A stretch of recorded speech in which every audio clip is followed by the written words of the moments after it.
Hi, Internet! It's the second week of my Kickstarter, and we are already beyond the goal. Wow! Thank you so much. Extra donations at this point will be channeled directly to other publishing projects, such as zines featuring amazing poets from our Speak Your Piece events and other worthy wordsmiths published at Visceral Uterus. First, a big shout out to my Kickstarter angels, including but not limited to Erin Hoffman, best big sister ever, badass actor, beautiful human, thank you. Ryan Bassani, thank you, dear old friend, you are a superhero. And my secret angel, CLD, you know who you are, and I hope you know how grateful I am. Blessings to all others who have channeled energy into this dream. Seriously, I am more grateful than I could adequately say with words. Which is the perfect segue into this week's topic. Shouting it out. Speaking truth. Being heard. It's funny that this was my chosen topic for this week because a friend suggested that I speak closer to the microphone in these videos so that I'm louder. Me, the kid that was sent to the ear doctor because I was so loud they thought I was partially deaf. So, what does it mean to be heard?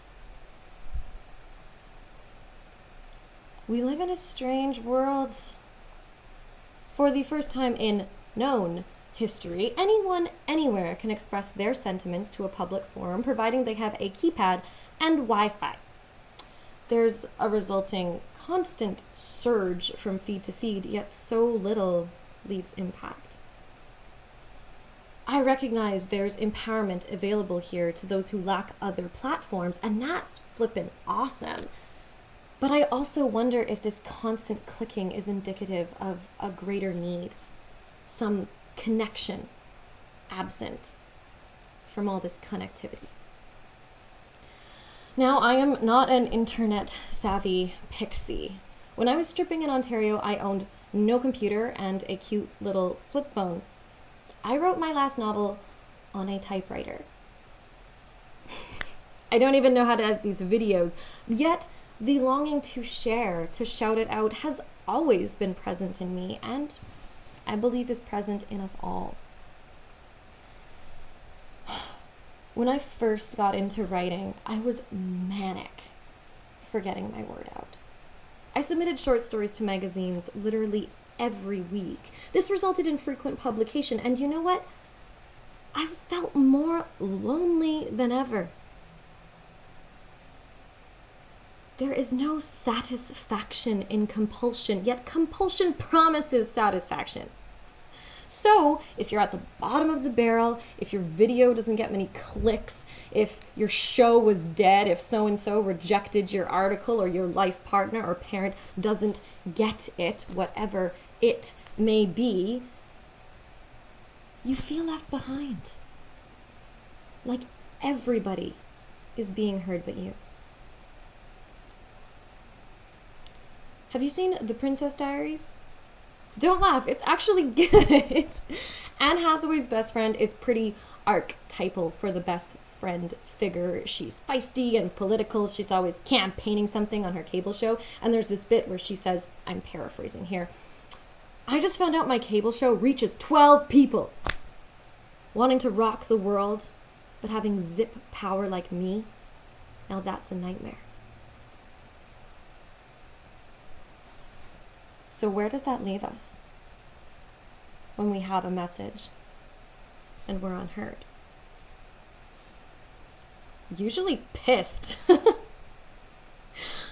No, really, I think it's important to get into anger here. Anger, when used properly, is the most efficient catalyst. There's a lot of anger in this poetry collection.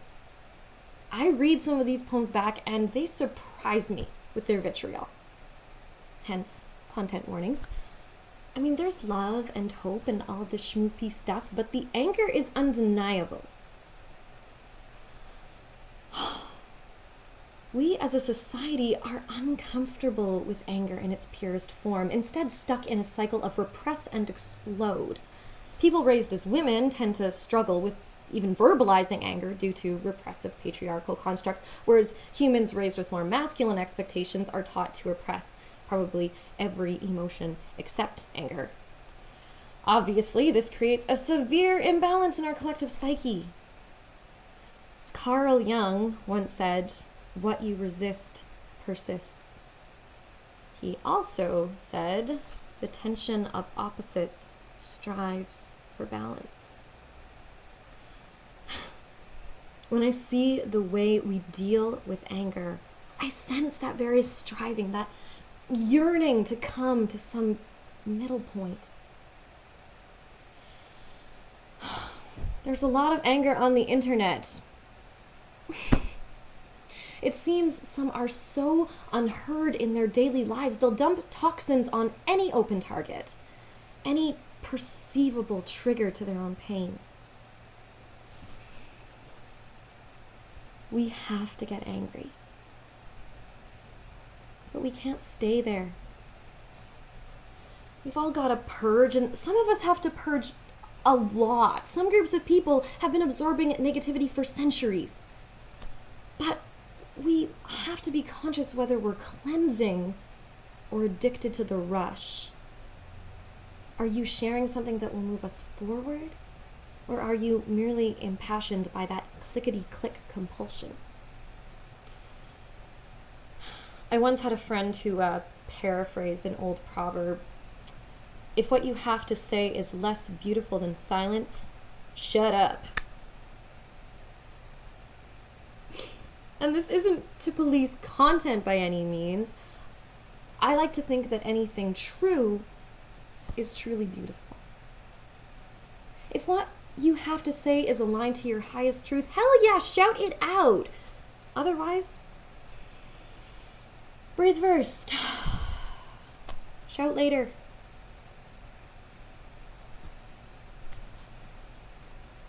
Maybe that's why we make so much noise. We're afraid what the silence might say. Sometimes when I meditate, I'm accosted by cringe-worthy memories when I used a microaggression against someone, or I was caught in an embarrassing lie. So I get why some are so averse to sitting still. Yet it's a crucial point in our development. We must be silent to know whether we're sharing truth or adding to the noise. What does it mean to be heard? Is it screaming till our throat cracks and someone finally looks up? Or is it about finding the holiest of moments, that most sacred space, whether with a friend or being cheered on stage or sitting alone? What if the only person who could hear your message is you? Are you following your own advice? Do I live the way I write? That's a toughie, especially when I look at my poetry. There's so much forgiveness and so many fuck yous in this collection. I can think of quite a few people I need to forgive. And quite a few I wish I'd told to fuck off, but didn't. And interestingly, one person tends to fall within both groups. If I want to make my writing a reality, I need to shut up and speak up and not care if anyone's listening. If we only focus on who hears us, who gets us, or how many views or likes or retweets we have, we lose focus of the essence. The joy and freedom in saying what we mean and doing what we want to do. Like Mo. Oh, hang on. Mo. Oh, I don't know why I keep choosing writers whose names I can't pronounce. Mo Davio? Anyway. She has this great quote in this great book. Don't be afraid to do what you love. And don't be afraid to keep doing what you love, even if it doesn't turn out the way you wanted it to.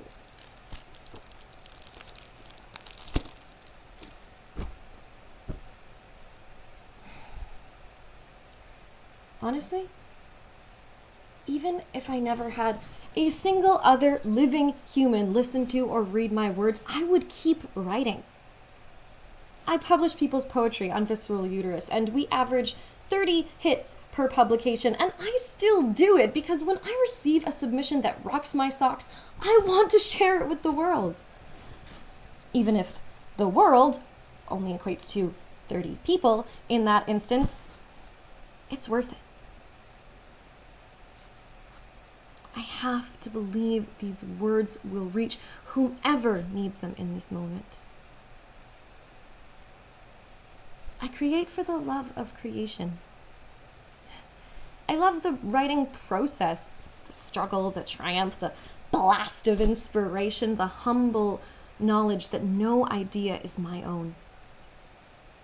Everything is influenced by other sources. Everything is channeled to me by the greater good, and I am so grateful for whatever beam happens to land in my brain. It's like we were talking about last week. You can't go barfing your feels on anybody, but when someone listens to you, really listens, it probably means you're really talking to them, and in some cases, talking for them.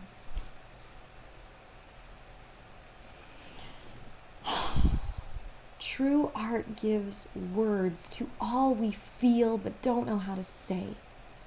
It can never be perfect, but that makes it even better.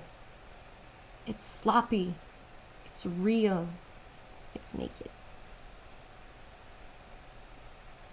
A whisper can be so loud. Love is so badass, and humility is fucking sexy, and swear words are unnecessary, but I love them. Now, I do not want to diminish the importance of having an audience. That exchange is crucial. People need to be heard, and alternative ideas need to be shared. People of color, the queer community, people of lower classes, all these groups and more must be given space.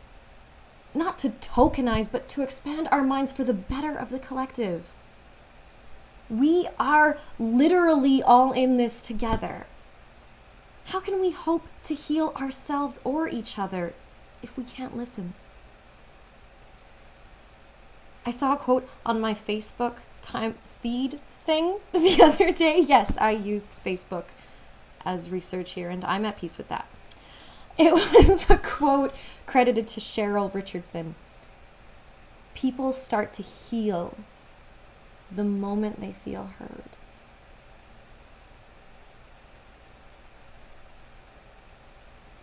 I want you to hear me, and I want to hear you. I believe we can hold space for each other, and more importantly, hold space for ourselves. So-and-so rejected your article? Publish it yourself. Print it and tape it on lampposts. I'm not even kidding. Better yet, find peace in your silence. Listen. Breathe. Know your moment will come, and when it does, you will know exactly what to say. When I wanted to first get into spoken word, I was really intimidated by all existing Edmonton events. So I made my own. Speak Your Piece was specifically geared towards first-time spoken word performers or people who required a more supportive space. And that's what I want to keep doing. Sharing my words and the words of others. I want to live my writing and thereby live my truth and encourage others to do the same. I want my words to make you think, make you smile, maybe even make your day. I know that would make mine. We shouldn't let dicks talk us down out of guilt. Let someone steal the mic because their ego was louder that day. We don't have to be jerks to get noticed anymore. We don't have to hog the spotlight or sell our souls to the corporate world. We can make a space where everyone feels heard. And everyone listens in turn. So, well, that's all, folks. I made it. I had struggle, ironically a bit, I had struggle videotaping this one, and I forgot the book, but I'm glad I just went with it. The show must go on. Anyway, I have talked enough about talking here. Like if you like, subscribe if you vibe, comment if you're called to, and donate if you can. And as always, check out other Kickstarter projects. Dear Mom, Dear Son looks like a really touching work, and they haven't received a lot yet, so go for it, check it out. Thank you for hearing me. I'll see you next week.